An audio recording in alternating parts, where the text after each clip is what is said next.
নমস্কার।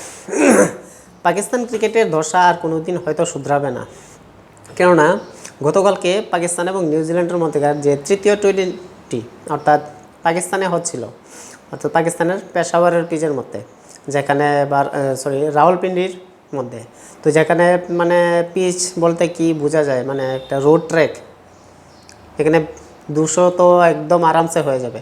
তো সেই পিচের মধ্যে অর্থাৎ পাকিস্তানের ঘরের মাঠে নিউজিল্যান্ডের একটা সি টিম, মানে কী বলবো, নিউজিল্যান্ডের ম্যাক্সিমাম টিম, যে ন্যাশনাল টিমের মেইন প্লেয়ারগুলি সব আইপিএলে ব্যস্ত। এর মধ্যে অধিকাংশ প্লেয়ারই আইপিএলের সঙ্গে যুক্ত আছে এবং খেলছে, কিন্তু অন্য যেসব প্লেয়ারগুলি অকশনে স্থান পায়নি বা তাদের অকশনে রিটেনশন করেনি, তো তাদের নিয়ে একটা টিম বানিয়ে নিউজিল্যান্ড পাকিস্তানে পাঠিয়েছিল। তো সেই পাকিস্তানেরকে নিউজিল্যান্ডের সি টিম কালকে হারিয়ে দিয়েছিল, তাও 7 উইকেটে, অর্থাৎ আবার 10 বল বাকি থাকতে। অর্থাৎ পাকিস্তানের ঘরের মাঠে একজন ন্যাশনাল টিমের একজন মেন প্রাইম প্লেয়ারদের টিমকে নিউজিল্যান্ডের মতো একটা সি টিম হারিয়ে দিল। ক্রিকেটে হতে পারে, কিন্তু তার মানে পাকিস্তানে একটা ফুল টিম, যেখানে বাবর আজম, রিজওয়ান, শাহিন আফ্রিদি, তারপর মোহাম্মদ আমির, ইমাদ ওয়াসিম, শাদাব খান এর মতো প্রত্যেকেই ছিল, যারা বিগত টি20 world cup plus 50 over world কাপও খেলেছিল।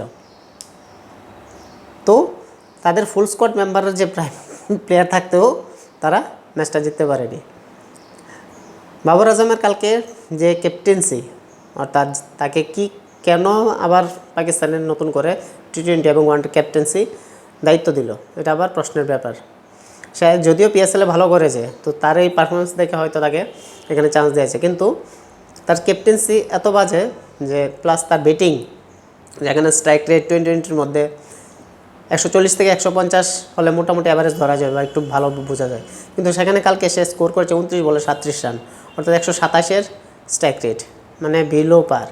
সেখানে ফাক্কর জামানের মতো ব্যাটসম্যানকে, যে টি20-তে খুব দ্রুতগতিতে রান করতে পারে, যেটা আমরা 50 ওয়ার্ল্ড কাপের মধ্যে দেখেছি, প্লাস টি20 ওয়ার্ল্ড কাপের মধ্যে দেখেছি, তার মতো অ্যাগ্রেসিভ ব্যাটার যে কী করে রান করতে পারে তাড়াতাড়ি, কিন্তু তাকে কালকে রেস্ট দিয়ে দিয়েছে রিটেনশন হিসাবে, রোটেশন পলিসি হিসাবে।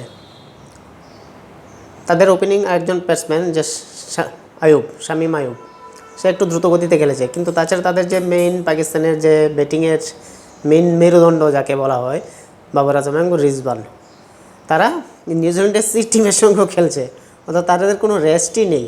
তারা ভয় পাচ্ছে যে তারা যদি রেস্ট নেয় বা তাদের স্থানে যদি কেউ এসে পারফরমেন্স করে, তাহলে হয়তো তাদের পজিশন সংকটে আসতে পারে। তো যার জন্য আমরা দেখছি বাবর আজমকে জিম্বাবু হোক বা শ্রীলঙ্কা হোক বা ওয়েস্ট ইন্ডিজ হোক, এমন কোনো ম্যাচ বাদ নেই যে সে খেলে না। ভারতের কথা যদি চিন্তা করে, ভারতে বিরাট কোহলি, রোহিত শর্মা বা জাসপ্রীত বুমরা বা হার্দিক পান্ডিয়ার মতো প্লেয়ারদের ছোটো মোটো যখন ট্যুরে যায়, জিম্বাবুয়ে যায় বা শ্রীলঙ্কা বা বাংলাদেশ তো বা ওয়েস্ট ইন্ডিজ, তো সেখানে প্রাইম প্লেয়ারদের বিশ্রাম দেয় এবং জুনিয়রদের প্লেয়ার তাদেরকে সেখানে চান্স দেওয়া হয় খেলার জন্য, এবং তারা সেখানে ভালো পারফরমেন্স করে সিরিজ জিতে নেয়। তো সেই জায়গার মধ্যে পাকিস্তান ঘরের মাঠে খেলছে, এবং ঘরের মাঠে খেলেও তারা মেন প্রাইম যে টিম মেম্বার তাদের নিয়ে খেলাচ্ছে, অথচ ম্যাচ জিততে পারছে না নিউজিল্যান্ডের সি টিমের সাথে। তো এটা একটা পাকিস্তান ক্রিকেটের জন্য একটা হাস্যকর ব্যাপার। তাদের পজিশন নিয়ে এতই যদি চিন্তা থাকে, তাহলে কী করে পাকিস্তানের ইয়াংস্টাররা বা অন্যান্য উঠতি বয়সী খেলোয়াড়রা চান্স পাবে? তাদেরকে তো সুযোগ দেওয়া দরকার। তো সেখানে বাবর আজম কালকে কী করেছে, যে মোহাম্মদ আমির এত বছর পরে আবার কামব্যাক করেছে, তাকে আবার গতকালকে খেলায়নি, এবং যে রাওয়ালপিন্ডি পিচের মধ্যে 200 রান একদম আরামসে হয়ে যায়, অর্থাৎ রোড ট্র্যাকের মতো একটা পিচ, তো সেই জায়গার মধ্যে তারা নিজেদের ঘরের মাঠে 179 রান পর্যন্ত করতে পারলো। তো তাও আবার শাদাব খানের শেষে যদি 20 বলে 41 রানের একটা ইনিংস না খেলতো, তো সেখানে শাদাব খানের খেলার পরই তারা এতটুকু রান করতে পেরেছে। যদি সেই রান না করতো, তাহলে হয়তো 150 বা 140-এর মতো রানটা থাকতো। এবং নিউজিল্যান্ডের হয়ে যে মার্ক চ্যাম্পম্যান, সে নিউজিল্যান্ডের ক্রিকেটার না, সে হংকংয়ের একটা দেশে খেলতো এবং সেখান থেকে নিউজিল্যান্ডে এসছে এবং নিউজিল্যান্ড থেকে রিপ্রেজেন্ট করে খেলছে। সে কালকে দ্রুতগতিতে 87 রান করেছে মাত্র 42 বলে, অর্থাৎ পাকিস্তানের মধ্যে। এবং তাদের কি বোলিং অ্যাটাক, যেখানে বলা হয় বিশ্বের সর্বশ্রেষ্ঠ বোলিং অ্যাটাক, তো সেখানে কালকে তাদের বিশ্বের সর্বশ্রেষ্ঠ বোলিং অ্যাটাকের মধ্যে বড় একটা প্রশ্নবোধক চিহ্ন দেওয়া হয়েছে। পাকিস্তানের যে মেইন পেস অ্যাটাক অর্থাৎ বিশ্বের সর্বশ্রেষ্ঠ যে বোলিং অ্যাটাক বলা হয়, শাহিন আফ্রিদি, নাসিম শাহ, মোহাম্মদ আমির, মোহাম্মদ জুনিয়র মতো বোলাররা, যেখানে বলা হয় থাকে যে বিশ্বের সর্বশ্রেষ্ঠ বোলিং লাইন আপ, কিন্তু কালকে দেখা গেল যে বিশ্বের সর্বশ্রেষ্ঠ বোলিং লাইন আপকে নিউজিল্যান্ডের একটা সি টিম ধরাশায়ী করে দিল। শাহিন আফ্রিদি 3 ওভারে 37 রান, নাসিম শাহ 3 ওভারে 44 রান।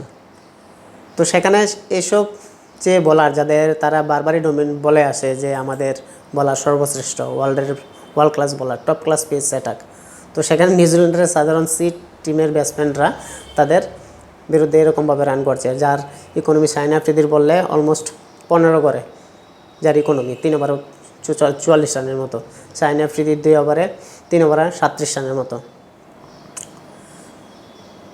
একমাত্র শাদাব খান কালকে একটু ভালো বল করেছে, তো তাছাড়া কালকে মোহাম্মদ আমিরকেও খেলানো হয়নি। তো যে পেস অ্যাটাকের কথা তারা বলছে টি20 ওয়ার্ল্ড কাপের মধ্যে তারা করবে, তো সেখানে ঘরের মাঠে তাদের এমন কন্ডিশন, তাহলে টি20 ওয়ার্ল্ড কাপে কী হবে?